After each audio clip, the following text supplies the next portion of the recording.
Pierre, you want to call the roll? Representative Brady, Here. Representative Breton, Here. Representative Chesnick, Here. Representative Filer,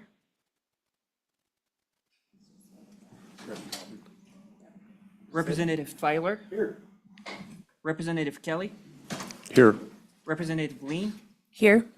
Representative Singh, Excused. Representative Webb, Here. Chairman Washut. Here. You have a quorum. Thank you. So we have a hot topic this morning. We've scheduled the entire morning for our 2 hours of House Judiciary to hear this topic today, but it's the only day. So in a citizen legislature, there are pros and cons, and one of the cons is time. We never have much time. So what I plan to do today is we will take testimony first from the sponsor of the bill, walk us through the bill, give us a good overview of what the bill is. Then we're going to take 30 minutes of testimony in favor of the bill, 30 minutes of testimony in opposition to the bill. And then we will hear from the state agencies in the room with their suggestions for improvements for the bill or modifications to the bill. And then we'll have some time for the committee to actually work the bill. I ask everyone, be polite, be respectful. Decorum is essential when we're dealing with these passionate issues. No one is here to embarrass anybody or to make anybody mad. We want to hear what you have to say. We want to get through as many witnesses as we can, but looking at the list of folks online and the number of people in the room, it's entirely possible that not everyone who wants to talk about this bill today will get an opportunity. So I ask, if you're here with the group, maybe pick one person to speak on behalf of the group. Whatever you have to say, please keep it on point and brief. We don't have time for someone to read, 5 pages of, prepared testimony. It just doesn't work out well. So keep your comments on point. Tell us what we need to hear, and we'll move on. So with that, no outbursts, no name calling, no throwing stuff, right? We're going to get along this morning, and everybody's going to hear what everybody has to say. Other legislators in the room, I want to hear the public first, okay? So normally we take legislators right off the bat, elected officials right off the bat. Today, this is one of those issues I want to hear from the public. So we're going to hear from the public first. And state agencies, lobbyists, please also keep your comments spot on point and don't linger and pontificate. Just tell us what we need to hear. Committee, keep your questions tight, okay? If we ask questions that take 5 minutes to ask and somewhere woven in there is a question, that takes away time from the public. So if you have a question, feel free to ask it, but make sure we ask it pointedly and we'll move on. Any questions on the process? All right. Representative Harrelson, welcome to House Judiciary, your old home. Thank you, Mr. Chairman. I was just mentioning, it's weird to be sitting on this side of it. I miss my time with you guys, but truly was an enjoyable 2 years. So thank you, Mr. Chairman, for those 2 years. And today we're going to talk about repealing gun-free zones. And this would be House Bill 172. Kind of an old friend to this committee. We saw it last year. There have been a couple little changes, and I'll explain those. But as you're looking at it, first page, line 11, we see that in that section 1, we are creating a new subsection to read, and that's important to understand as we get into it. And this first subsection, 68105, exemptions for state issue concealed carry permit penalties, and it goes on and it talks about how this is going to be, basically the first section is going to address state-owned facilities. And so if you go on page 2, line 11, 13, and 16, you see three subsections, I, double I, and triple I. So I, this is allowing anyone to carry under that 68104A, double I through IV or 4. This is allowing people to carry on constitutional carry, conceal constitutional carry, any meaning of a government entity, any meeting of the legislature or committee thereof, and in any public building not otherwise prohibited under 68104T or regulated under this subsection, or under this section. So what that really is saying is this opens up state-funded facilities, the Capitol, Hirschler, all of those buildings, opens them up to those for concealed carry. Now, you might sit there and say, well, how do we know it's concealed carry? And we'll see that later in the bill, and I'll explain that. The good chairman had brought an amendment last year on that, and that we retain that, obviously, is a good idea, and we'll talk a little bit more about that. If you jump ahead, the next subsection talks about concealed carry permit holders. So now this shifts to the permit that is issued through the AG, through the Sheriff's Department. And with that, it opens up the next three subsections: public schools, public colleges or university athletic events taking place on public property that does not sell alcoholic beverages. Let me explain that one real quick. We don't want the student section at University of Wyoming on game day to be encouraged to bring their concealed carry weapon to that game. Obviously, alcohol's involved, judgment's impaired. We don't want to be foolish in that, and so we've made it where any sporting event where alcohol is served, we say, hey, let's be wise and not put those in. So that's something that we brought in last year with the University of Wyoming's request. Any public elementary or secondary school facility, again, concealed carry permit only, not open carry, not constitution carry with a permit. And then finally, any public college or university facilities.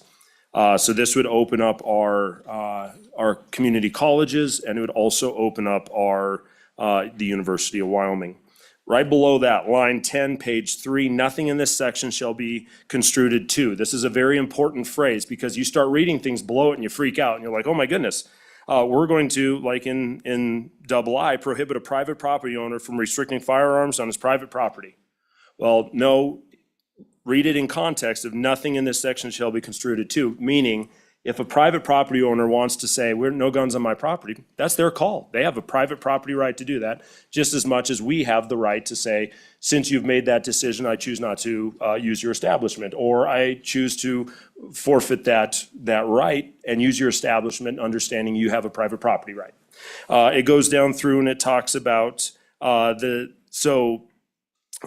triple I is prohibiting a government entity from prohibiting the open carry, display, or wearing of a firearm into the meeting of that government entity. We do not need someone with an AR-15 slung across their chest standing in the balcony at the Capitol while we're doing a vote on a contentious issue. We don't. That's not someone bearing arms and having a right. That's someone being intimidating and causing a scene. Now, that doesn't mean that people shouldn't be able to defend themselves and have the right to defend themselves, but we don't need to have it in an open carry status or situation. And that, again, goes back to rules that can be made. So if there's places where they're like, we don't care if they open carry here, they can make that rule, but the rule-making ability lies back into that government entity when it comes to open carry or concealed carry conversation. Under section 4, the IV, this here is just simply saying there are places that you cannot, federal buildings, you can't carry in a federal, well, state says we could. Well, no, we can't. We can't do that. So that's just doing that. And then here in 5, this one we need to kind of look at a little bit closer. This is allowing the carrying of a concealed weapon within a state agency operated health and human service settings. So this is going to be your mental hospital in Evanston. Probably not a good place, right? Health and human service facilities that are licensed by the Department of Family Services. We've got a family going through a tough time, and we've got visitation of children at a DFS facility. That's also not a good place. These are things that people asked. I am going to at this time ask, when you guys get to a place of doing amendments, it's come to my attention that Department of Corrections, after services, we need a comma, and Department of Corrections. They've asked if we could include that because it's the same demographic, same situation. There's just some that they're not being overseen by Department of Family Services. They're being overseen by Department of Corrections. And so this is just something we missed, but we want to throw in there. And then after, so it'd be services, Department of Corrections, or Health and Human Service facilities that are certified by the Behavioral Health Division of the Department of Health to provide residential services. So this is just to clear that up. Yes, Mr. Chairman. Which line are you talking, page and line on that? 5. So it's page 4, line 5, after services, have a comma, and then say Department of Corrections. So this is just facilities that are Department of Correction facilities.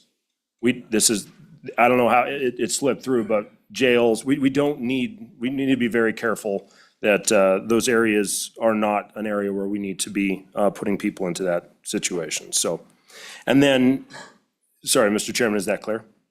Okay, thank you. And then finally, page 4, line 10, in subsection 6, allow the carrying of a concealed weapon within any facility where explosive or volatile material are present. This was brought to us by our university saying, hey, there's some areas where if there were to be a discharge, we could level a building. Don't want that.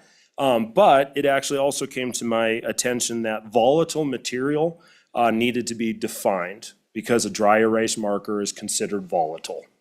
And so we just needed to, so this lower section is a definition that we put in this year. For purposes of this paragraph, explosive or volatile materials should not include materials that are either in the insufficient amount or in form such that the material could not reasonably cause serious bodily injury due to the material's explosive or volatile nature. Basically, hey, it's got to be a real issue. It can't be just, well, we think that dry erase marker on that board over there is volatile, so we can shut this room down.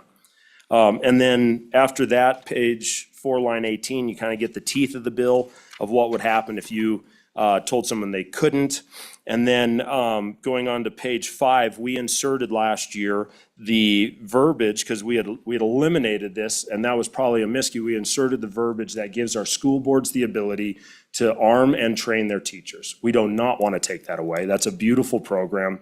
We've got more and more school districts are taking this program up, and that's awesome.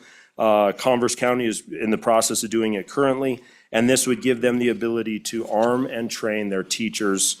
And the next couple sections talk exactly what that is and what that looks like. We did establish in here that if a school board chose not to adopt rules for this, they couldn't impose regulations upon their faculty and staff to not carry. So if they say, hey, you can carry, we're going to train and teach you, this is our program. If they're like, no, we're not going to do a program, they couldn't just say, well, we still don't want our staff to carry, because they have that constitutional right and they have a right underneath this subsection in this bill. So that brings us into page 7, and this really here is just talking about how the legislature of the state of Wyoming has this ability to basically be the one that authorizes, regulates, and prohibits. And then from there, it just goes into the repealer section, which we've brought a lot of that repealer language back into this bill for our schools, and just makes it where we line up the statute. And then section 4, the State Building Commission shall begin promulgating any rules necessary to administer this act no later than 30 days after the effective date of this act. And then if you see in section 5, this act is effective immediately upon completion of all acts necessary for a bill to become law. And with that, Mr. Chairman, I'd stand for any questions. If I didn't cover it clearly, please let me know. You got done in 10 minutes perfectly. I was trying, you guys. Thank you. Questions from the committee? Representative Shostak. Thank you, Mr. Chairman. Representative Harrelson. A couple of questions for you. First of all, have you gotten any advice from any attorney, LSO, or any other attorney about how this bill interacts with the federal gun-free zone statutes? There's 2 of them, both of which seem to be in direct conflict with this bill. Can you explain to me how this bill interacts with the federal law? Absolutely. Representative Harrelson. Thank you very much, Mr. Chairman and Representative Chestik. So one of those states for our educational facilities, any educational facility being K through 12 that receives federal funds, there are limitations on what can be done. Constitutional carry is not legally allowed in those facilities. And so how we can talk with and interact with that federal law is the fact that we have required a concealed carry permit for those areas, which the federal law states that it is legal with a state-issued permit. And so that is legal, and we've sought a lot of legal info on that one and made sure that we do abide by that.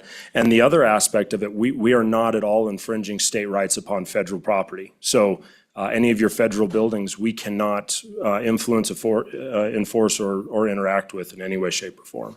So, I mean, as much as state rights, I believe that state rights do preempt federal rights. When it comes to the federal-owned, operated, and funded facilities, we do have to abide by those rules, and that's kind of where we're at in that situation. Follow up? My understanding of the Gun-Free Zone Act of 1990 is that any person that brings a gun onto a school property commits a crime that could result in jail. And I'm having a problem seeing how this bill basically says the state isn't going to prosecute you, but you're on your own against the feds. The feds can still prosecute you. I don't see any exception in the Gun-Free Zone Act for constitutional carry. It doesn't distinguish between constitutional carry and concealed carry permits. Representative Harrelson. Thank you, Mr. Chairman. Representative Chestick, you're absolutely right. Constitutional carry, concealed carry permit, that language isn't in there. But it does state in that Federal Firearms Act, and I don't have it right in front of me, we can get that for you, that a state-issued permit is an exemption to that Federal Firearms Act. That's where we can, through a concealed carry permit, we have the ability to allow individuals with that state-issued permit, which falls into the purview of the Firearms Act, to be able to carry on federally funded or partially federally funded K through 12 educational facilities. One more question. I'm cognizant of the time that we do want to get to the public comment, but I do have, I'm very confused by Section C and Section D on pages 2 and 3 of the bill. If you can explain to me, it looks to me like, as I read this under Section C, these are the sections dealing with concealed carry permits. On page 3, where Section C grants the right to persons with concealed carry permits to carry concealed weapons in public elementary schools, public colleges. But under D, so that Section C gives the right, doesn't Section D just take it away right away? Under D1, Romanet 1, D says nothing in this section shall be construed to, 1, allow the carrying of a concealed weapon where otherwise permitted under section Wyoming statute 68104T. And I have that in front of me, and public schools, elementary schools, public colleges are otherwise prohibited under 104T. So Section C gives the right and Section D takes it away again. Can you explain to me how that works? Representative Harrelson. Thank you very much, Chairman Washit and Representative Chestick. If you go to page 8, line 9 and 10, you see where we repeal that portion of the concealed carry permit. Further questions to the sponsor? Seeing none, thank you very much. Thank you very much. All right, with that, we have 30 minutes, we'll see, for those wishing to speak in favor of the bill. Those wishing to speak in favor of the bill, please come forward. Good morning, Mr. Jones.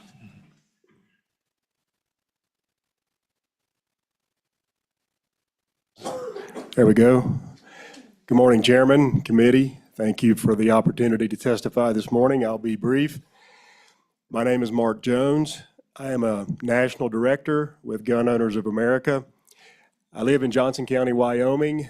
I represent about 3 million Americans and many thousands of citizens of the state of Wyoming. This is the fourth year that Gun Owners of America has worked to pass this bill here in Cheyenne. Fourth year I've testified here. This bill passed overwhelmingly last year with over 80% of the Wyoming legislature, the two chambers combined, voting for it on final reading. Obviously, it was vetoed by the governor. This is a very emotional issue, and you're going to hear some very emotional testimony later today. But I think that statistics and facts are important. 94% of mass shootings in America occur in gun-free zones. These statistics are readily available on our website. We get them from the CDC and the FBI. 94% of mass shootings occur in gun-free zones. 86% of police in America believe that armed citizens can save lives by stopping or reducing the severity of mass shootings.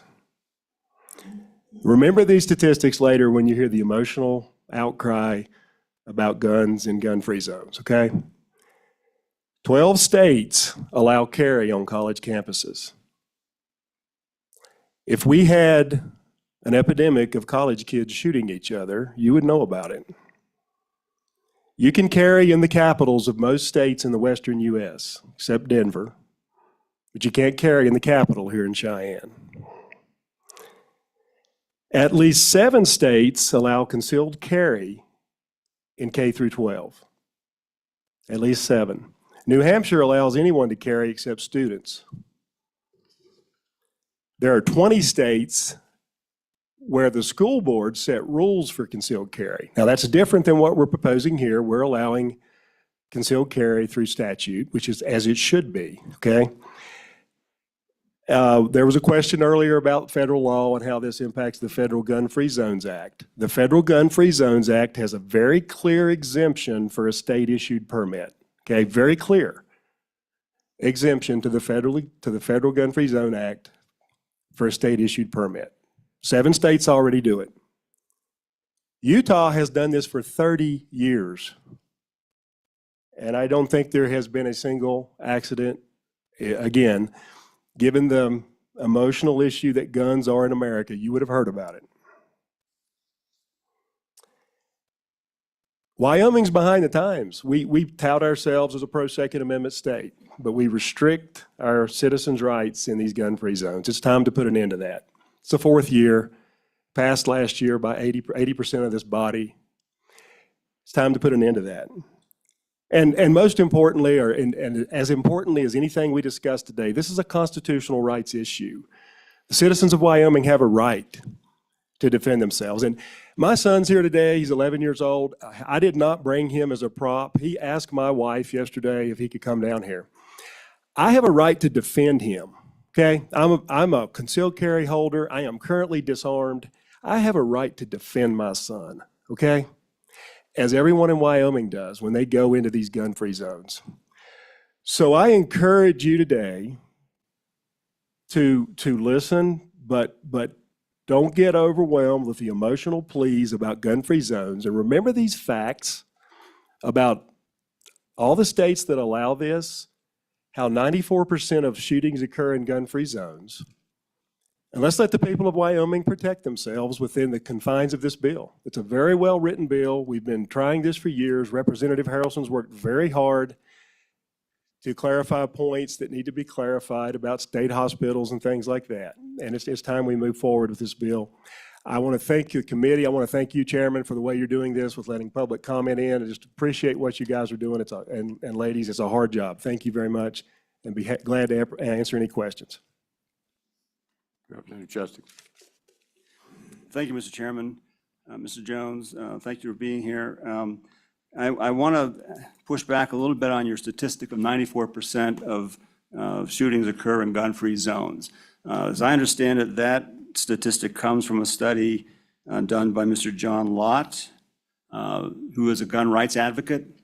Was that study peer-reviewed or considered to be valid by other scholars? Mr. Jones. Mr. Chairman and Representative Chesnick, yes. The statistics are available from the CDC and the FBI. Dr. John Lott does do peer-reviewed work. He runs the Crime Research Prevention Council. You can look that up on the internet. He has, again, peer-reviewed data and statistics that he takes from FBI and CDC sites. He's always attacked by anti-gun forces who try to diminish his credibility, but we get data also from the CDC and the FBI. And go to our website, check some of this out. Remember, too, that the Biden administration began to cook the books. They began to count mass shootings as gang shootings involving 2 or more gang members. So if you kind of take out the attempt to demonize gun owners, when you take out these gang shootings, you come back to the fact that gun-free zones are killing zones. They're law-abiding people like me are disarmed. Criminals don't obey signs. I think we all know that. Criminals don't obey signs. If you're going to hurt somebody, you go to a gun-free zone. The guy that shot up the theater in Colorado a few years ago passed 6 theaters that allowed guns to go to 1 theater that did not allow guns. So it's a killing zone. Follow up? Thank you, Mr. Chairman. So are you saying, you're saying go look at CDC statistics? Is there some study other than the one by John Lott that I was referring to? Can you show me some other study besides that one that updates his data? Because his data was based on, in that study that he's published, was based on incidents from 1950 through 1990, right? And during that time, concealed carry was not allowed almost anywhere. And so basically the entire country was a gun-free zone. So naturally every shooting would be in a gun-free zone. Is there any updated study that is, again, peer-reviewed that supports your claim that 94% of gun shootings occur in gun-free zones? Mr. Jones? Mr. Chairman, Representative, yes, there are, again, I know we don't have the time to do it here in this committee. I have limited time, but I could show you statistics from the FBI and the CDC. One particular study during the Obama years, Obama's CDC, this was under Obama, his CDC said guns are used 16 to 100 times more often to save a life than take a life. So there are a plethora of statistics out there, in addition to the data from Dr. John Lott, that substantiate what I'm saying about gun-free zones being where the vast majority of mass shootings occur. It's very clear through multiple studies and multiple sources. We have more witnesses, all right. I understand. Can I have one more follow-up? Thank you, Mr. Chairman. I know we want to get to other witnesses, but are you aware of a study that was published in The Lancet in 2024, last July? As you recall, last time that we passed this bill, I made a speech on the floor of the House saying that I couldn't find any studies that substantiated your claim of 94%, but the studies that I found suggested that gun-free zones are slightly less likely to have shootings than other places. I couldn't find statistics, but now in 2024, in July, The Lancet, which is probably the most premier medical journal in the world, came out and said the same thing, that there are no studies that show that gun-free zones are more prone to gun violence. And if anything, gun-free zones tend to be more safe. Based on a scientifically proven study, gun-free zones are actually safer than non-gun-free zones. Are you aware of that article, and what is your response to that article? Mr. Jones? Well, as I said, during the Biden administration, they began to kind of manipulate the data by counting mass shootings as gang shootings involving 2 or more people. And I think we've all learned in recent years that that medical entities sometimes cook the data. And I think that's what happened with that Lancet study.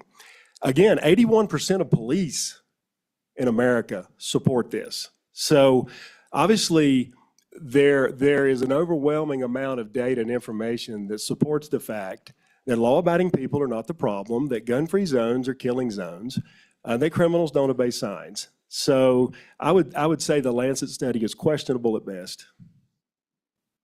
Very good. No further questions.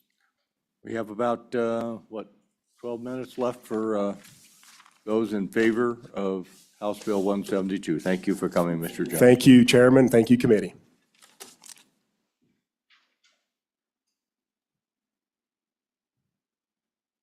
Good morning.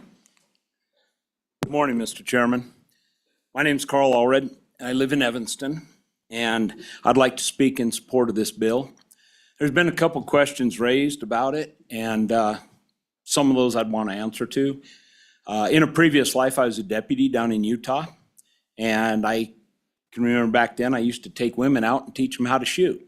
Tell them every single one of them how to carry a gun. That's their best way to defend themselves. But when, today I can walk onto any school campus in Utah, and I do, visiting family and things, and I can carry a gun. Now, there in Uintah County, we were the first school district that started the process to have employees carry guns. And I can remember testifying at the school board several times, along with some other people that live there in Evanston. And I tell them, I say, the one thing that you never want to have to do, which I had to do at times, is to go inform a family that their child would not be coming home because they were not protected. There's no school shootings in Utah. Any teacher can carry a gun, and many do.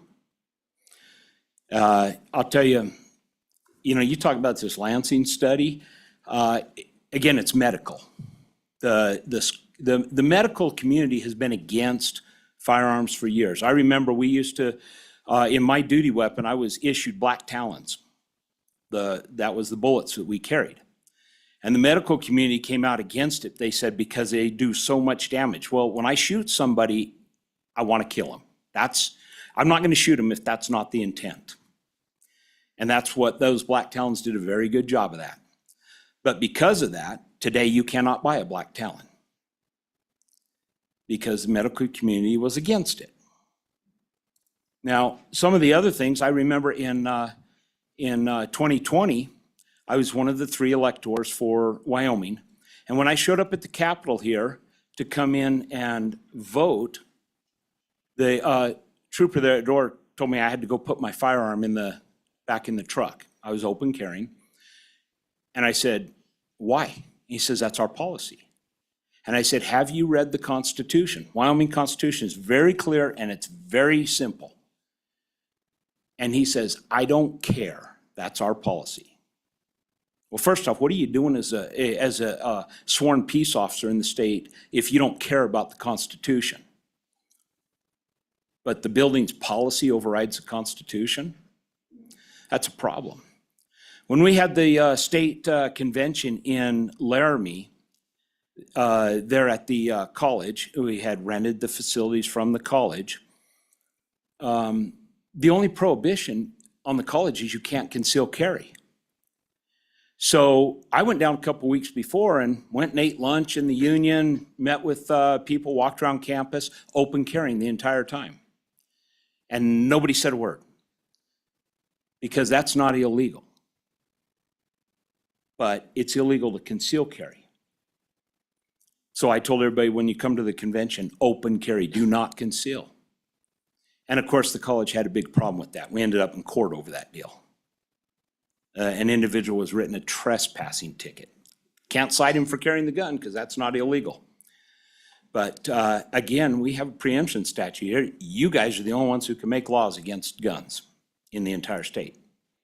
So the college can't make their policy. You guys do. But, for the protection of everybody, and you talk about gun-free zones being safe. I mean, come on, you all read the newspaper, right? Every time there's a mass shooting, where is it? It's at a gun-free zone, at schools, at malls, in the theater in Colorado. So really, you look at whatever things you do, just look at the newspaper. And the newspaper's not friends to guns. But they plainly tell you, it's always in a gun-free zone where there's a mass shooting. I really hope that you guys will support this bill and protect the people in Wyoming and not put them up to something. Again, Chairman Washit, you are a peace officer. the worst thing you ever do is go give a death notification. And especially when it's somebody who could have been alive, but they were prohibited from protecting themselves and or their family. So I would request that you guys all support this bill. Thank you very much for being here this morning. Pierre, do we have anybody on Zoom? I don't want to forget those folks. Anybody want to speak in favor of the bill on Zoom?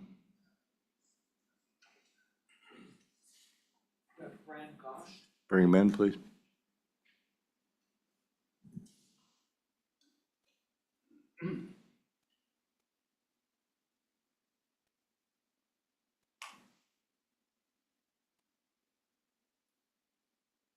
He's joining.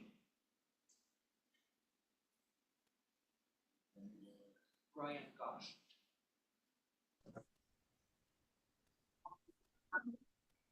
Mr. Gosh, welcome this morning.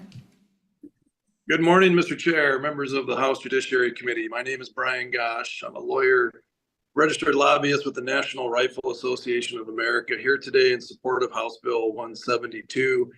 I appreciate the committee's time and consideration of this bill and the importance of it. And the testimony already taken, I will make sure I don't repeat that. One of the reports referenced earlier came from the Crime Prevention Research Center. And when you go back to 1950, that's where you get the 94% of the shootings occurring in gun-free zones. If you look at the period of 1998 through 2023, that percentage drops to 82%.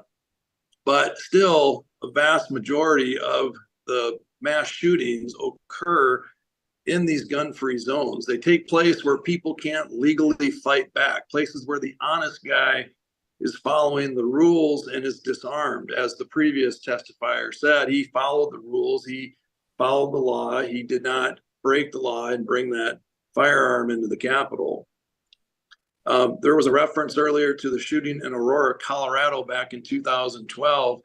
And in fact, that person did have 7 movie theaters within 20 miles of his house, but he chose the one out of those 7 that had a sign posted for no guns at the entrance for him to do his shooting. Another example of these gun-free zones problem is, if you recall, the mass shooting in a church in Texas that took place in 2017. That was a situation where, at the time, Texas law said you cannot have guns in churches. The good people in Sutherland Springs attending church that day followed the law, did not have firearms in the church. Unfortunately, a wild gunman came in, started shooting. Police were called. They arrived within minutes. But by the time they got there, the damage had already been done. 26 men and women and children were killed and 22 more injured. Texas changed the law in 2019 to allow guns in church. And later that year, after the law took effect, another gunman opened fire in a church in White Settlement, Texas. He killed 2 people with the intent to kill more. An armed parishioner pulled out his sidearm and took out the bad guy with 1 shot. In surrounding states and other states that I work in, gun-free zones have been eliminated, including the Capitol, government buildings, other areas that are open to the public. And at the time, the opponent said that if you pass such a provision, that is going to cause a lot of problems. People are going to get hurt. Emotions run high in the Capitol. Committee testimony can get hot, and people are going to do bad things.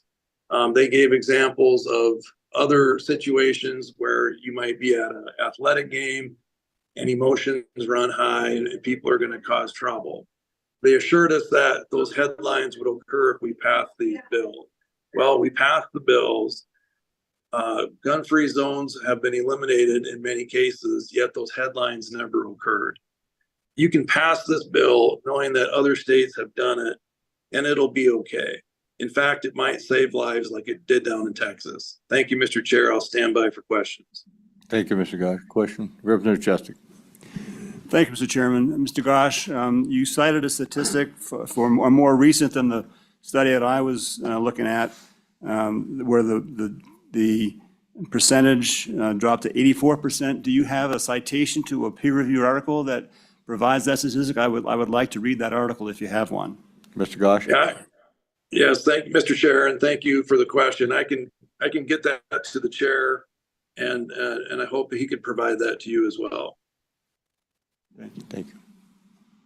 Okay. But it comes from the Crime Prevention Research Center report in 2023. Thank you. Any other community members in the room wishing to testify in favor of House Bill 172? Anybody else on Zoom in favor? Okay.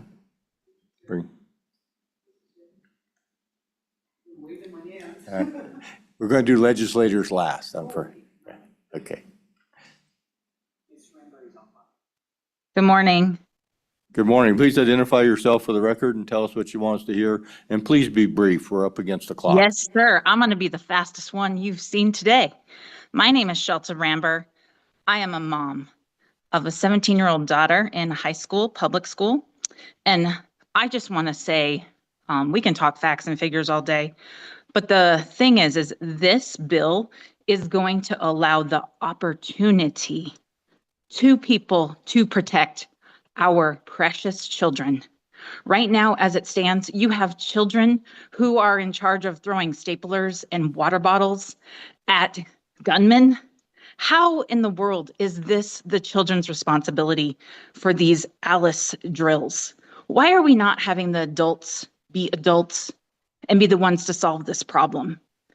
I would love for the 20 plus people, staff members that I know in Sheridan 2 that are willing and totally could do this with the proper training and all the guidelines set in there, that they could do this. And why are we not allowing them the opportunity to protect our children? If no one wants to do it, that's fine too. But why are we allowing this to happen? Please pass this bill. Thank you. Thank you for your testimony. Anyone else on Zoom, Pierre? No? And no one else in the room? Okay, so let's go 30 minutes for those who wish to speak in opposition to House Bill 172. So, state your name for the record and tell us what you'd like to hear. Thank you, Mr. Chairman. My name is Kirk Schmidt. I live in Lander. Full disclosure, I retired in June of 2021 after spending 38 years working as a finance director in K-12 public education, so that's my background. But today, obviously, I'm here as a private citizen. One of the concerns I've had for the last several years is the issue of local control. When you look at the elected officials around the state, county commissioners represent everyone in their county. There isn't one legislator that represents an entire county just by themselves. That's also true of the majority of the school districts in the state. The school board members represent more people than do their local legislators, and also community college trustees. Those are the ones that set policy for those organizations. And it's been concerning to me as a private citizen the last several years, the erosion of that local control over time. The last election was interesting to me because everybody was trying to out-conservative their opponent in the election. And I asked myself, okay, I'm a Wyoming person. I'm a Wyoming native. My dad was a Wyoming native. I'm an avid sportsman. I'm a gun owner. I understand all those arguments. But to me, conservative government isn't from the top down. Conservative government lets the local people tell their locally elected officials how they want those organizations run. That's what we have believed in Wyoming for many, many years. We are all concerned, and legislators stand up for us about the mandates that come down from the federal government.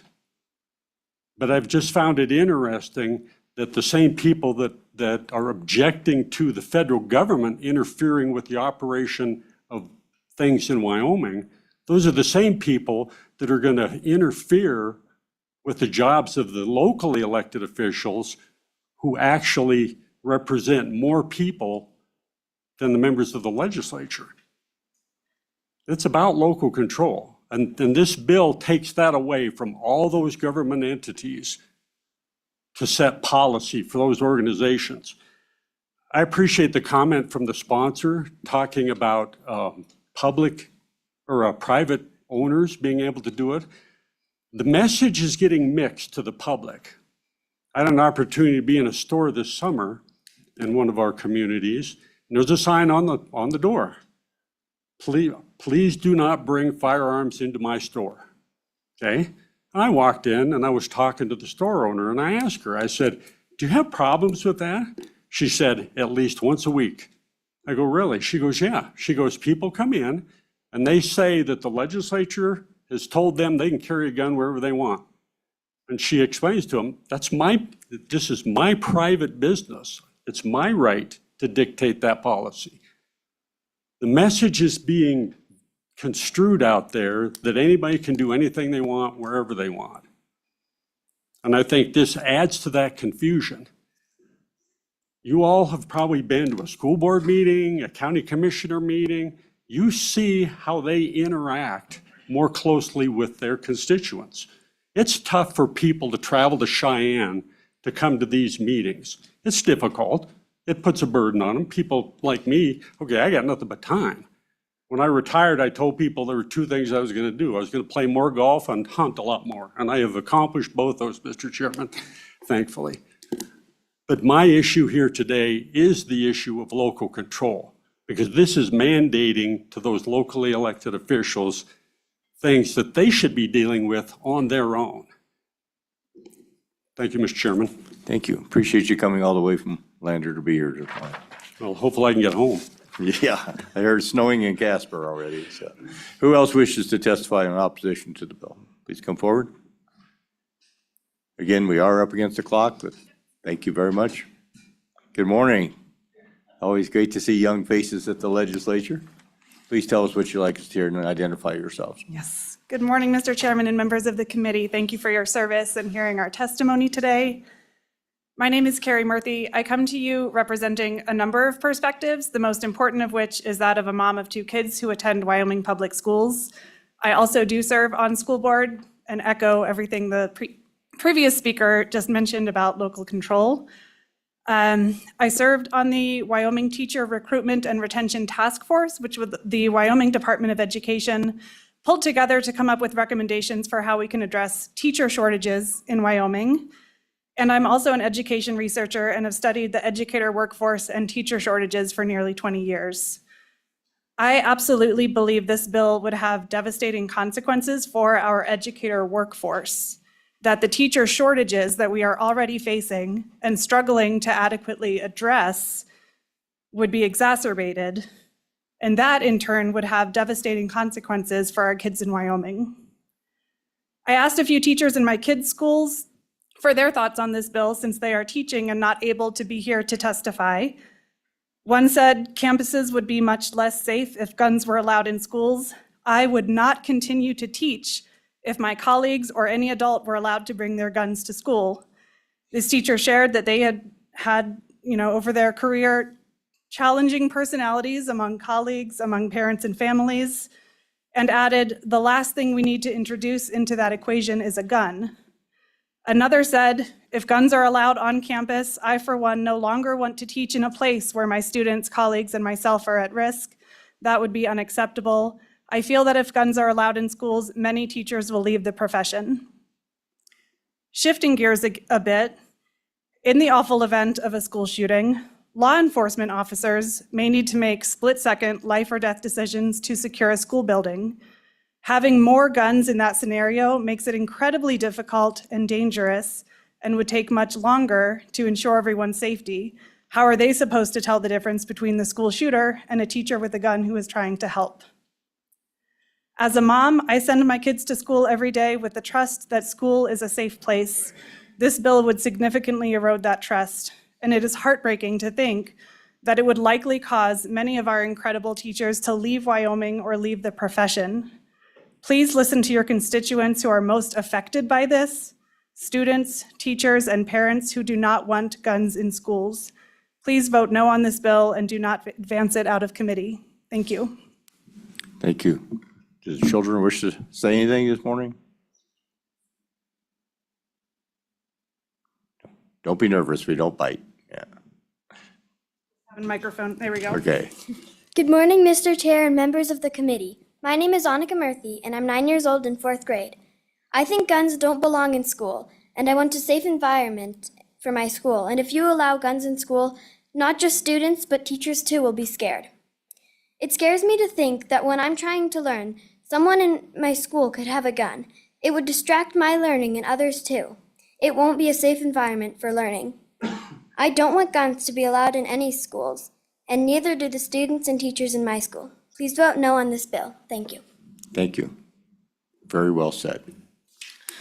Hello, Mr. Chairman and members of the committee. My name is Chaitan Murthy, and I'm 13 years old.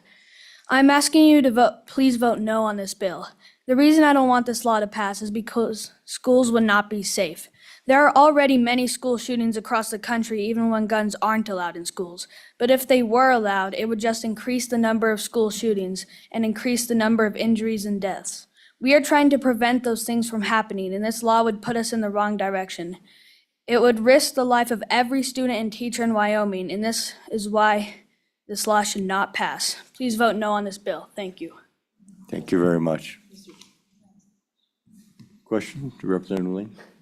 Thank you, Mr. Chairman. This is for you, ma'am, Ms. Murphy, is that right? Yes. Okay. You said that you work with, in the teacher shortages, and so I was curious with prior testimony that we heard that Utah has allowed this for 30 years. Are you aware that Utah has a teacher shortage?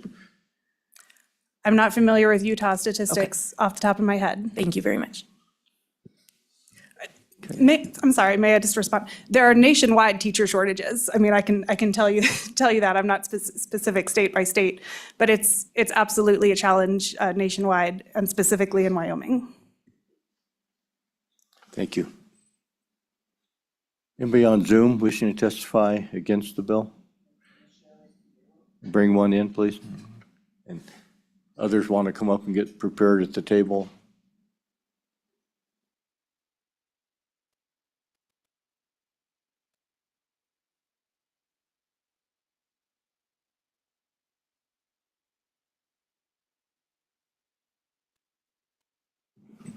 Good morning. Please state your name for the record. We're up against the clock, so please be brief and to the point and tell us what you want us to know. Good morning, Chairman, and thank you for allowing me to speak. My name is Michelle Scudero, and I live in Lander, Wyoming. And I was a former school board member in Fremont County School District 1 when a concealed carry policy was developed and approved. I know what it takes to build and implement a safe policy, that exposes employees and students to guns. I know that the training that employees need to handle guns in a school setting is important. People who carry concealed guns into schools need specific training to handle these unique and challenging situations of a school. There must be extensive approval process that includes a deep background check and mental health analysis. Additionally, ongoing evaluation process must be established that assesses the ability of an employee to carry a concealed weapon responsibly in a school setting.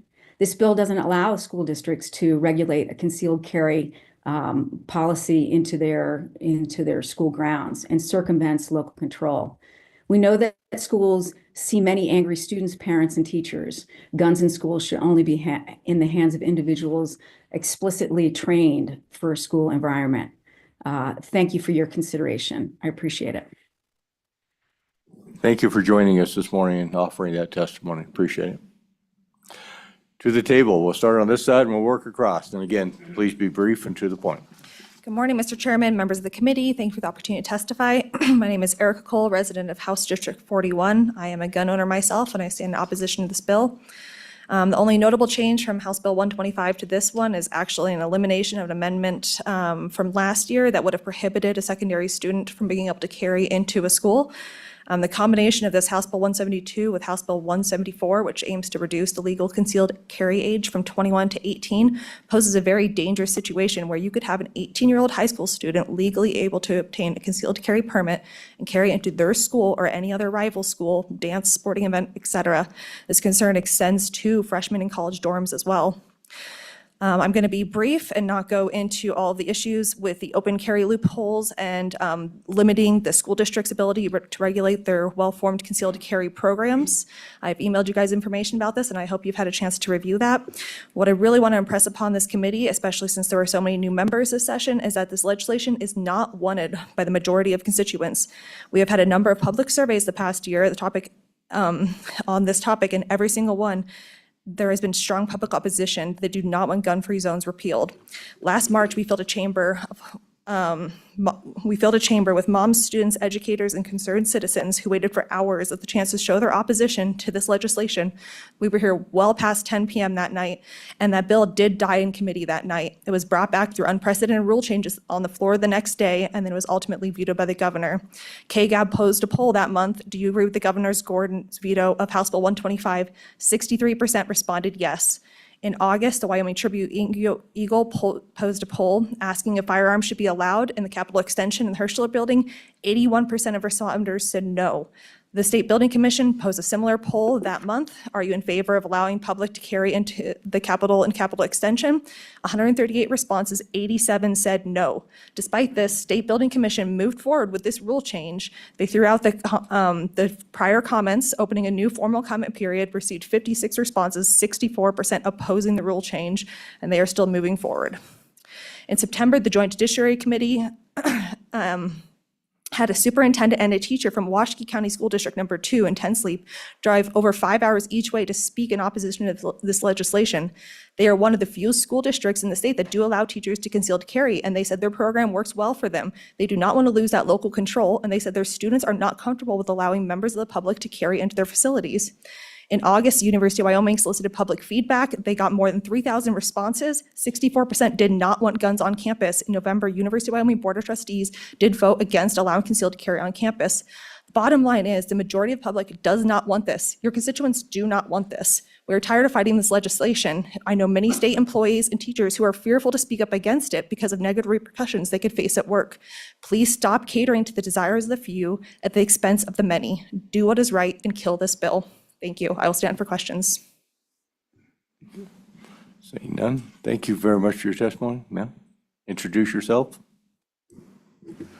Hi, my name is Barb Cook. I'm a retired educator of 21 years and a current school board trustee. However, today I speak about my personal feelings, and I am not speaking on behalf of my school board. Thank you, Chairman Washut and members of the committee, for allowing me to testify in opposition to House Bill 172. Due to my previous profession, my past volunteer work, and conversation with my children who are employees in this school district and teacher friends, I will speak today about what I know. I am totally aware of the activities, both positive and negative, that go on inside the classroom. We have outstanding students, parents, and staff that are doing amazing things. However, there is also challenging students and parents exhibiting ever-escalating inappropriate behavior that can pose a risk to other classmates and school personnel. If any of those people had the ability to conceal carry, I can only imagine the outcome of that scenario. Last year, I heard a Wyoming state senator say that he was in an actual school shooting. He did not have his concealed carry because it was a gun-free zone. But he said, had he had his concealed carry, he doesn't think it would have made a bit of difference because everything happened so quickly.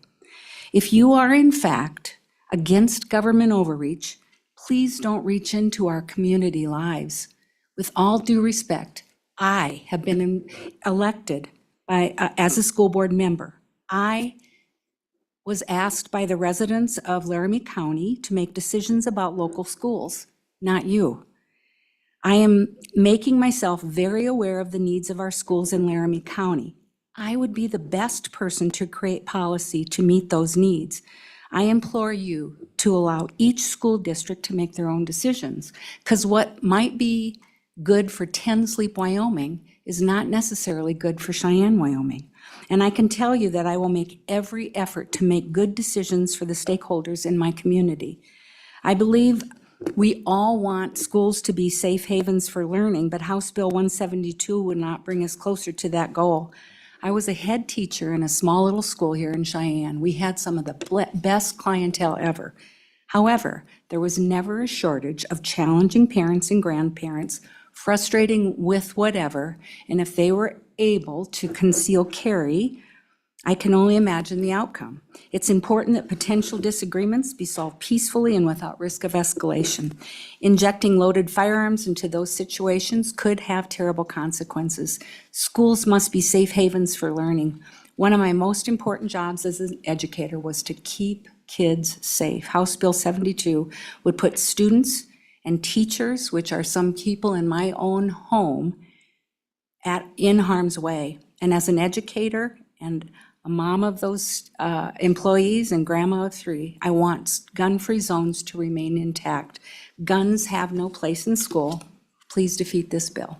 Thank you. Thank you. Good morning. Mr. Chairman, I'm Bob McLaurin with Wyoming Association of Municipalities. For those of you who are new to the body, WHAM is a 501c private nonprofit association that represents the interests of Wyoming cities and towns. We have 99 cities and towns that comprise our membership. We provide training and education. WHAM promotes policies that prioritize local decision-making, ensuring that the voices of the 68% of the citizens who reside in our communities are heard. WHAM believes that the best government is one that governs closest to the people, rooted in accountability and self-governance. Wyoming's Constitution, Article 13, Section 1, Home Rule, empowers local leaders to make decisions for their communities. With that said, we are opposed to House Bill 172, but our position is not about the gun itself. We're neither for guns or against guns. We're concerned about the preemption of local authority regarding this issue. Wyoming municipalities have a long history of making responsible local regulation about firearms. And on September 30th, 1867, one of the very first acts, Cheyenne passed an ordinance prohibiting the carrying of firearms, either openly or concealed within the town's limits. This was 88 days after General Dodge picked the site for this community. Casper did it in 1897, Lusk in 1898, and Whirlin in 1906.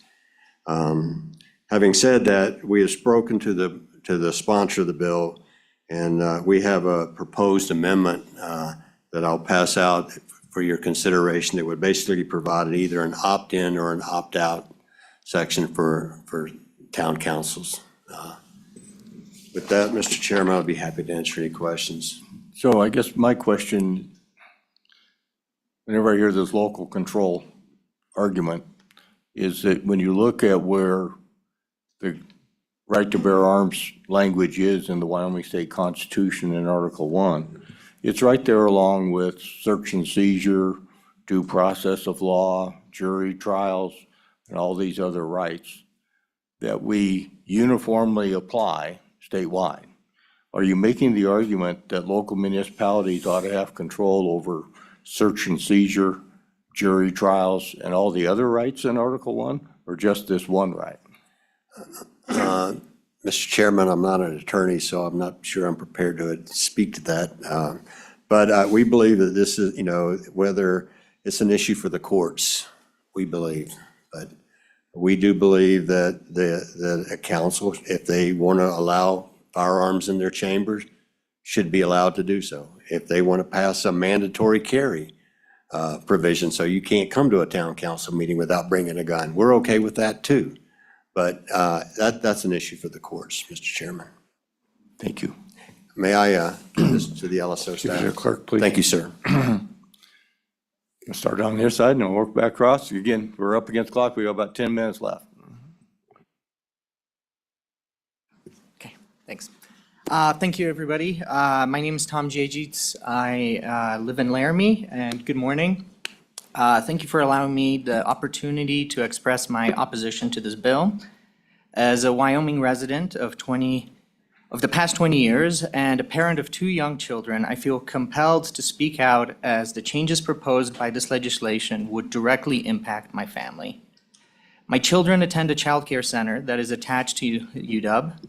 If this bill passes, this center would be required to allow guns on the premises. This situation concerns me because it is not just a childcare facility, it is also an educational environment where students, parents, and young children interact daily. Introducing firearms into a space filled with babies, toddlers, and school-age children raises serious safety questions. Does it not for you? What troubles me further is the inconsistency in this legislation. The childcare center down the street, which is not affiliated with the university, would not be required to allow firearms. Why should my child be exposed to a firearm while the child down the street is not? Additionally, considering sporting events, a university football game prohibits firearms due to alcohol sales, but a university sporting event without alcohol would allow the carrying of guns. Given the heightened emotions that often accompany sporting events, shouldn't both settings be subjected to the same restrictions? The rationale behind this bill raises additional concerns. Proponents often argue that allowing firearms can deter crime and enhance safety. However, research contradicts these claims. Numerous studies indicate that the presence of guns increase the likelihood of accidental shootings, suicides, and violence. A comprehensive analysis published by the American Journal of Public Health found that states with higher rates of gun ownership also experience significantly higher rates of firearm homicides. For instance, states like Texas and Florida, which have relaxed gun laws, have seen alarming increases in gun-related incidents involving children. According to the Center of Disease Control and Prevention, in 2020 alone, Texas reported over 1,300 injuries to children from firearms, while Florida reported over 1,000. Furthermore, the removal of gun-free zones raises constitutional inconsistencies regarding the Second Amendment and states' rights to regulate firearms. While the Second Amendment guarantees the right to bear arms, it does not require that firearms be allowed in every public space, especially sensitive environments like schools. The Supreme Court ruling in District of Columbia versus Heller in 2008 made this clear, stating, like most rights, the rights secured by the Second Amendment is secured by the Second Amendment is not unlimited. Additionally, the 10th Amendment reserves the powers not delegated to the federal government to the state, allowing them to implement regulations prioritizing public safety, including the establishment of gun-free zones. So can we truly say that gun-free zones deprive individuals of their rights? What this bill does effectively do is undermine my rights as a parent. By removing gun-free zones, it strips parents of their ability to ensure a safe environment for their children. Parents have the right to expect that schools and child facilities prioritize their children's safety above all else. This bill would allow firearms around my children without my knowledge of and consent, leaving me unaware of the individuals possessing the proper documentation to carry these weapons. It is crucial to recognize that the rights to raise children safely must take precedent. I sincerely hope that my words resonate with you today. If you truly value families and children, as you claim, I urge you not to support this bill. Over the past few months, I have spoken to many individuals, Republicans, Democrats, gun owners, non-gun owners, hunters, and concealed carry holders. All of them have agreed that this bill goes too far. Is this why this topic is not put on a ballot for people in Wyoming to decide? Many people I have spoken to also, have expressed doubts that me testifying here will have any impact on this bill. And a lot of them have said that this is a foregone conclusion. I hope that is not the case. I encourage you to search your conscience and recognize that removing gun-free zones and permitting firearms in schools, childcare centers, and other sensitive areas is a recipe for trouble. I trust that you will make the right choice for the safety of our children and community. Thank you for your time. Thank you. Do you have anybody else? We'll come back to you, Mr. Thompson. Grab one more on Zoom, trying to ping pong back and forth here to be fair to everybody.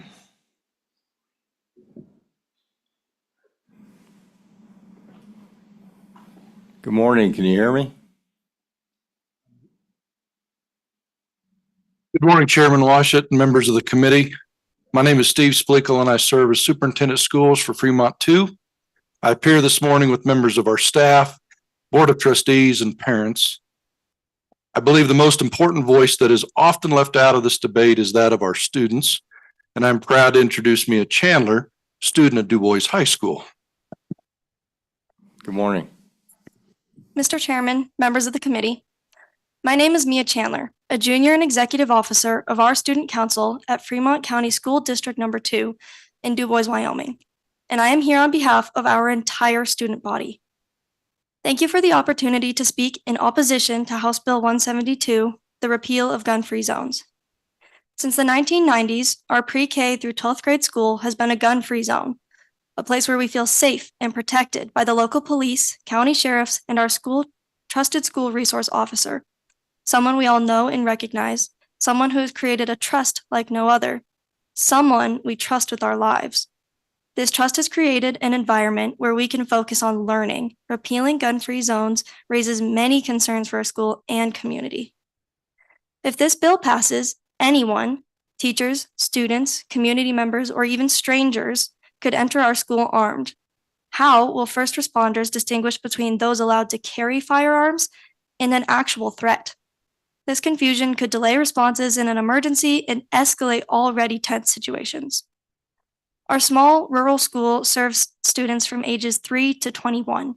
Allowing 18-year-olds or others to carry firearms around younger students creates significant safety concerns. High schools are no strangers to conflict, and arguments happen daily. The risk of harm increases dramatically when firearms are introduced. A single moment of escalation could have irreversible consequences. What about events like sports games, talent shows, or concerts where the community gathers? Tensions and passions run high in these environments. Adding firearms to these situations only complicates security and increases the potential for violence in spaces meant for unity and school spirit. Students deserve to feel safe in school. Knowing that a classmate just a few feet away could be carrying a weapon disrupts our learning and undermines the sense of security schools are supposed to provide. Allowing 18-year-olds and strangers to enter our building with firearms disrupts the learning of all students. In a place where children are required to be, students should have the right to feel safe from the threat of the outside world. Families who no longer trust schools to protect their children may pull them out entirely, interfering with education and attendance. If this bill passes, additional measures would be necessary. At a minimum, anyone entering with a firearm should be required to verify training, licensing, and qualifications before entering our buildings. Additional school resource officers and metal detectors at every entrance would be essential to reduce potential threats. Protecting students should be the priority. A gun-free zone is one of the few safeguards that ensures our school remains a safe place to learn and grow. Please consider the risks to students, families, and communities before making a decision that could jeopardize this safety. Thank you for the opportunity to provide our statement. I stand questions as appropriate. Thank you for joining us this morning. Very well said. All right, Mr. Thompson. Thank you, Mr. Chairman. My name is Alan Thompson. I'm the Executive Director of WASCOP, which is the Wyoming Association of Sheriffs and Chiefs of Police. Our 80-some members span in leadership roles from state agencies to local counties and municipalities. And on behalf of our group today, we were asking for a couple of amendment considerations based on what we believe is the original intent of the bill, and would look at these as maybe friendly amendments. But if I could draw everyone's attention to page 4, line 18, that starts the penalty section associated with this bill for removing someone from a protected location simply for carrying a firearm. This was an issue that we addressed last year in the bill, and we were able to successfully get an amendment that clearly stated that removing someone solely for carrying a firearm legally would be the intent of this penalty section, as opposed to the example that I gave in the unclear wording in the beginning of the passage there was that you could have somebody at a basketball game on a Friday night causing a disturbance, maybe violating rules and so forth with the referees and causing an issue where a principal or superintendent might ask that person to leave. Should they not leave, law enforcement might be called to then enforce something that could get the actual law enforcement officer in trouble for removing someone from that building for a legitimate reason, but they happen to have a concealed carry permit and they could trump that request. So specifically, I would look at page 4, line 19, and where it says to lawfully carry, change that wording to for lawfully carrying to make it clear that someone's subject to this penalty section only if they're removed for lawfully carrying a firearm, not for any of the other legitimate reasons why someone might be removed from a public facility. And Mr. Chairman, on page 6, there's another section that I would like to draw everyone's attention to. If you look in lines 1 through 4 or 1 through 3, that's where this bill tries to put the language back that exists in 21.3.132, the existing laws surrounding arming school employees. And the existing language in law indicates that school boards and school districts should consult with law enforcement when setting up their whole training program for arming teachers. And that's what's occurring right now across the state. And that allows some agencies to be heavily involved in that to the extent of even providing training, while other agencies are just part of the conversation with that. But what this does here, where it says subject to approval by local law enforcement, that's putting an onus on local chief or sheriff that what if that person doesn't give that approval? Then is the school then prohibited from allowing their employees to carry in the school, going through all these? We would ask that on line 3,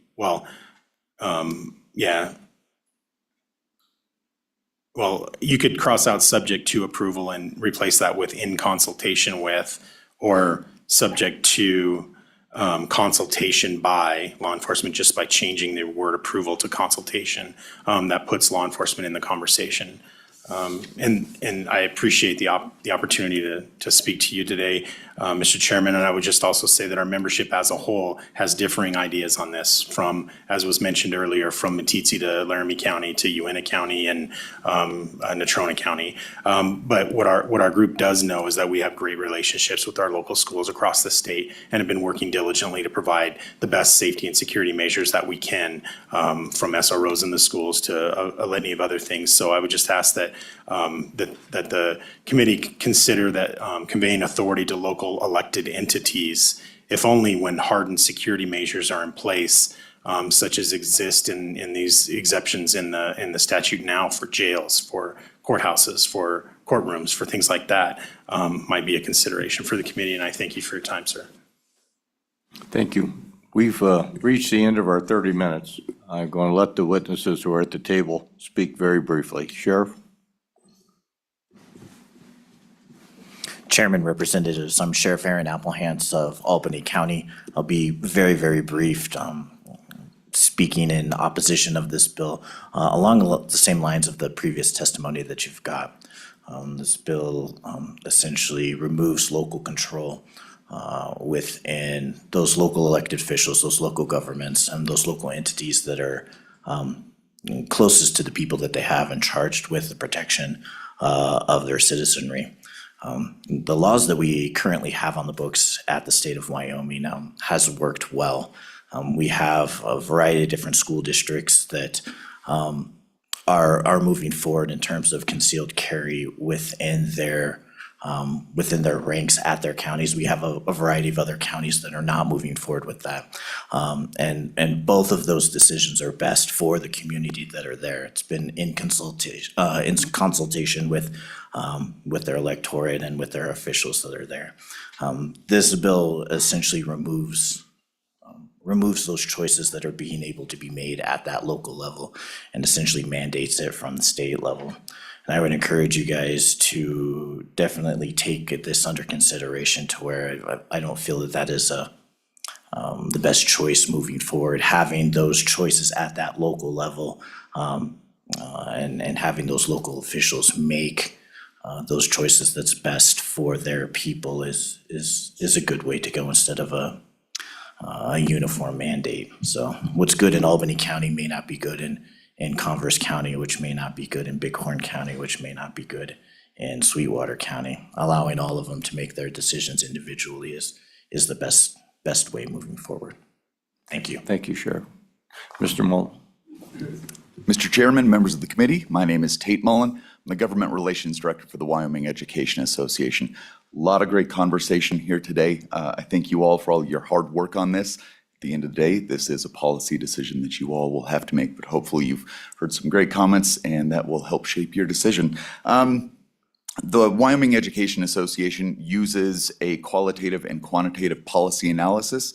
In this instance, we utilize a qualitative policy analysis that use criteria of equity, cost effectiveness, political feasibility, administrative feasibility, and effectiveness.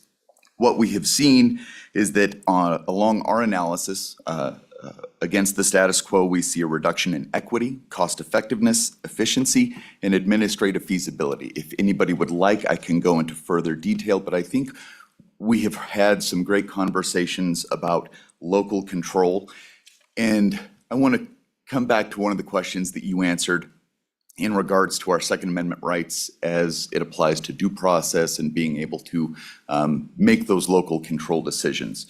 I'm sure everybody is aware that there's no other premier justice out there who stuck to the originalism, textualism than Justice Antonin Scalia.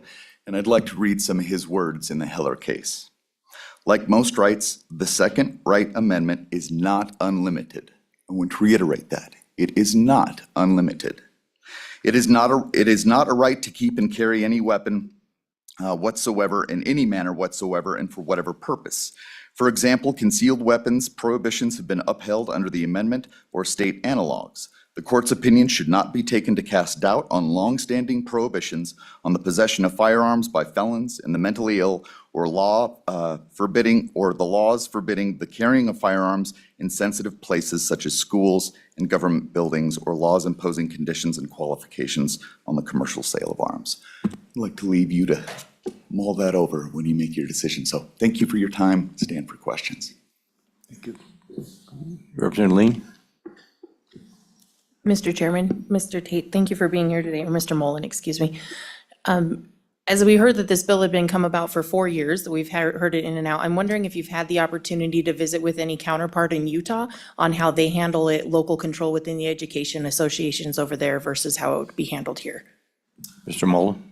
Chairman Washut, Representative Lean, I have not spoken with my affiliate counterpart specifically on this issue. Thank you. All right. So everyone in the room, we're going to move now to state agencies to get some comment.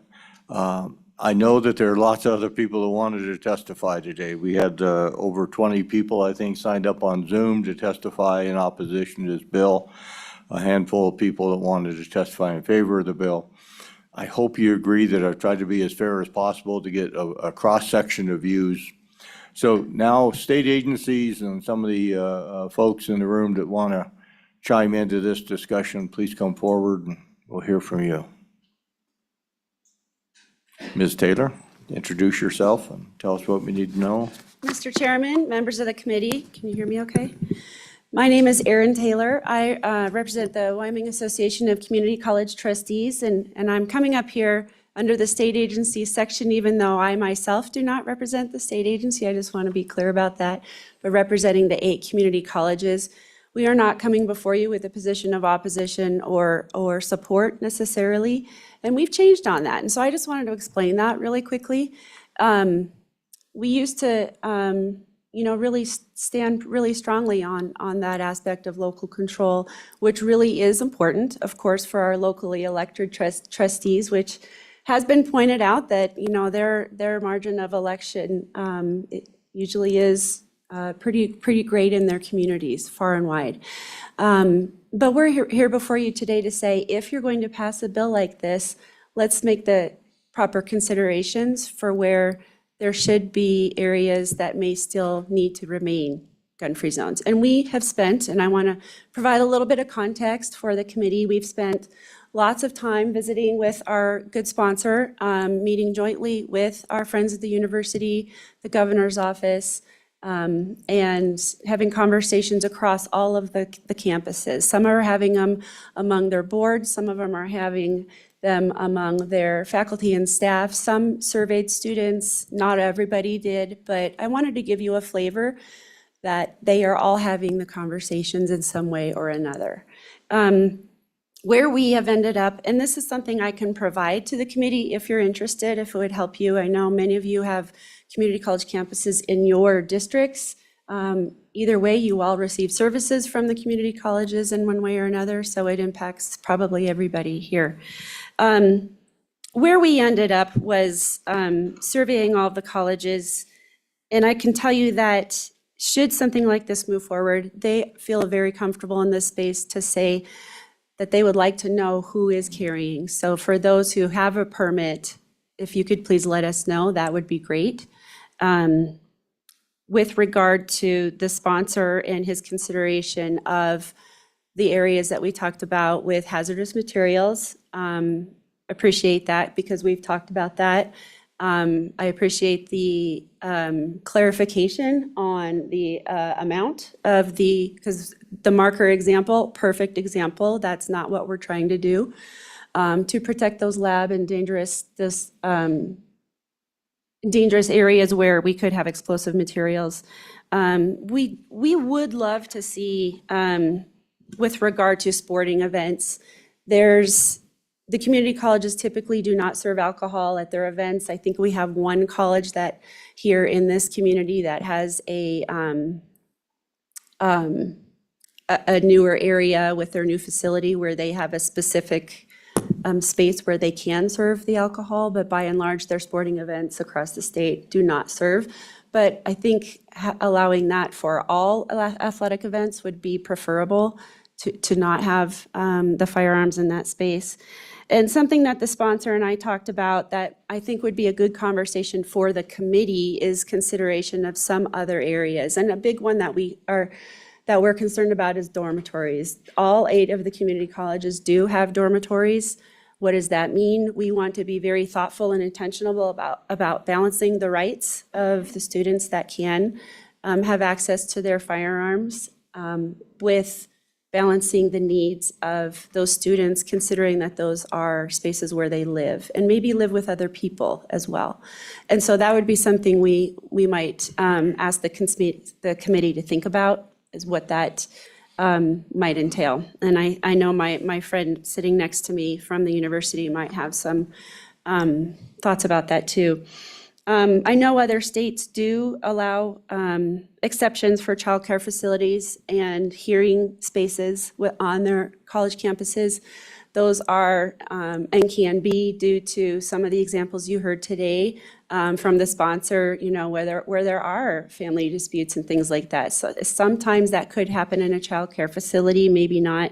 Hearings can be tricky, so that would be something that would be ideal, but I would love the committee to talk about that and think about what that could look like. So, Mr. Chairman, the other thing that I wanted to mention that we talked about with the sponsor, because he I think, eloquently talked about this issue in the notion of protection and respecting the Second Amendment right for people to protect themselves and their families, and then the aspect of prevention. And the community colleges take that very seriously with providing safe environments. And we're comprehensive community colleges. It's just not students. As you know, many of your meetings are held on those community college campuses, community learning, all sorts of things. So we did do a survey of the safety and security facilities and resources that all 8 of the community colleges have. And so I think that's just a part of the conversation. They're all different. And as you know, we have big campuses, small campuses, and they all have different access to resources. So I have all of that information as well for you. Should you need it, want it, and I can visit with you individually as well to provide that to you.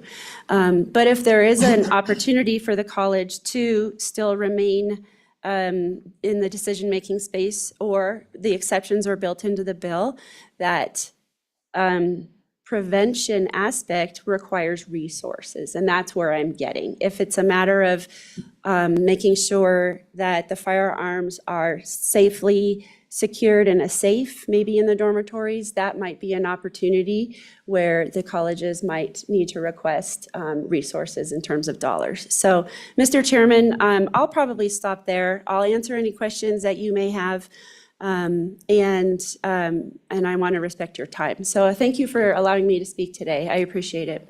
Questions, Ms. Taylor? Okay. Ms. Smith? Thank you, Mr. Chairman. My name is Mike Smith. I'm the Vice President for Government Affairs and Community Engagement at the University of Wyoming. I will not repeat Ms. Taylor's remarks and will be very brief, and I just wanted you to know that your university undertook this debate for several months last year after the legislative session, after the governor's message to entities like ours to deal with this issue, at least have that debate, and we did. The University of Wyoming Firearms Research Center, based at the law school at the university, helped manage a very public process for us. We did surveys, we had public outreach, we had forums to discuss this. Ultimately, we were directed by our Board of Trustees to prepare a proposal for them to consider to change our current rules. Our current rules prohibit dangerous weapons, so concealed carry and open carry within facilities on campus. So while somebody can, under our rules, wander, let's say, Prexy's pasture carrying, they are not allowed to bring those inside facilities. And our proposal would have changed that, and ultimately that was defeated 6-5 by the Board of Trustees. But we learned a lot in that process. We talked a lot about the exemption areas. We identified areas that are similar to this bill, like the health facilities that we have on campus and throughout the state that were consistent with this bill. We also identified labs and places where we store hazardous materials, like the state vet lab on campus. Appreciate that. But we did have some differences. We would, that proposal would have barred concealed carry and open carry in any athletic competition. The dorms or residence halls were in that list, as was our child care center on campus, and the half-acre recreation and wellness center. So those were important to our community, important to our board to discuss. And finally, I just want to note on the open carry issue, if you look at page 3, line 18, there's a provision in here that protects a governmental entity's right to prohibit open carry. You have to have that in the bill because we're an open carry state. It's if you say nothing about open carry, the default is you can open carry everywhere. And so this bill and that fact combined mean that while there's all these places and exemptions for concealed carry, those do not exist for open carry. So that causes us some angst on the open carry side, where at War Memorial Stadium under this bill, open carry is allowed. We as the university have no authority with the change at the last part of the bill in section 2 on only the legislature now will preempt, not the state itself. And so we will lose any authority to regulate or prevent open carry at that kind of an event.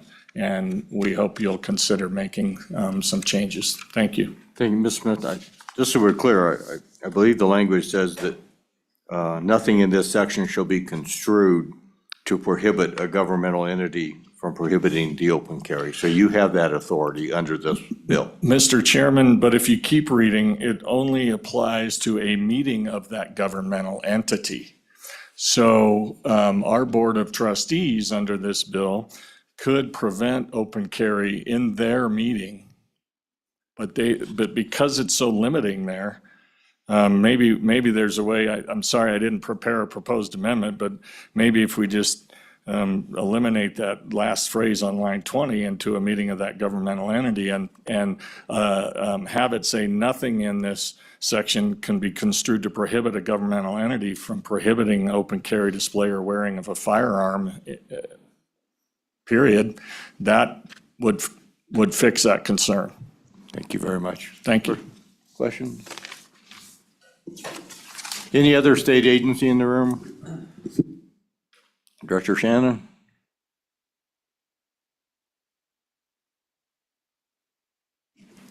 Good morning. Good morning, Mr. Chairman. Mr. Chairman, committee members, I'm Dan Shannon with the Department of Corrections. Thank you for allowing me to make a brief comment.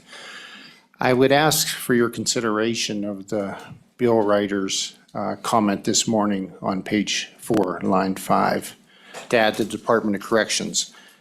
At the Department of Corrections, we're responsible for the supervision and incarceration of 8,000 convicted citizens. We have 5 institutions that are protected by 68104, but we also have 23 field offices. Of those individuals, we also supervise 1,400 misdemeanor citizens. Of the total, more than 1,000 of them are classified as violent criminals. So we have these individuals that are released from our institutions coming to our parole offices, and I would ask for consideration as the bill writer requested. I'll stand for questions. Director, do your probation and parole officers have the authority to carry firearms? Mr. Chairman, they do not. That was removed in 2011. Would you be open to having that restored?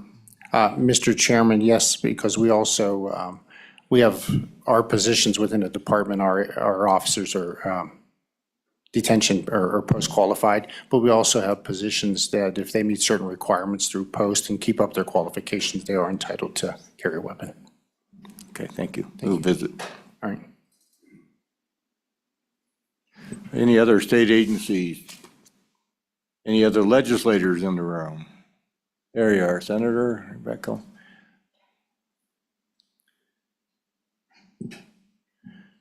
All right. So please introduce yourselves for the record and tell us what you'd like to hear about 172. Good morning, Mr. Chairman. My name is, yes, sir, I'm sorry. I'm Representative Gary Brown, House District 41 right here in Cheyenne. I appreciate the ability to come and speak to you today. I'll try to keep my statement brief. Excuse me. The right of the people to defend themselves and their families and their fellow citizens is a fundamental right given to them by God and protected by the Constitution. The government does not give us that right.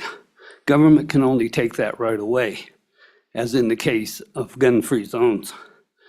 Criminals see gun-free zones as soft targets and the best place for them to achieve their goal of death, destruction, and chaos. The citizen is, and always has been, the first line of defense, and this must continue to be the case. I must point out that this bill does not allow for anyone to just carry in schools. It must be a concealed carry. Students won't be running around the schools with guns. It just won't be happening. Today, more than ever, with the destructive policies of the current administration of open borders and releasing violent criminals from prison, the law-abiding citizen must maintain the right to defend themselves and their fellow citizens. I also must point out that constitutional rights are not subject to local control. You stole my thunder earlier, I'm sorry, but Constitution of the United States and Wyoming points out that we have Second Amendment rights and that is, we are subject to those rights. Thank you. Thank you, Mr. Chair, and I do ask for your pardon. I had no idea how you wanted to run your committee, and I apologize for, it's my turn. Not a problem. Senator Lynn Hutchings, here in Laramie County, Senate District 5. I want to kind of turn the table just a little bit. We were talking about schools a lot, but I think this bill would also help us as a representative and as a senator. My life has been threatened several times. I had to, during my first term in the legislature, be escorted to my car for a couple weeks. The media didn't report that, but they reported all the evil things that supposedly I had done. This is not a safe place for us. And at one point, I was allowed to carry something to protect myself, but it wasn't a firearm.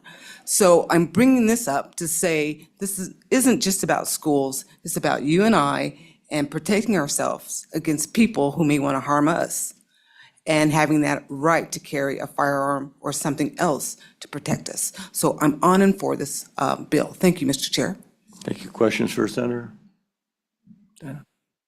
Thank you both for being here this morning. Any other legislators, elected officials?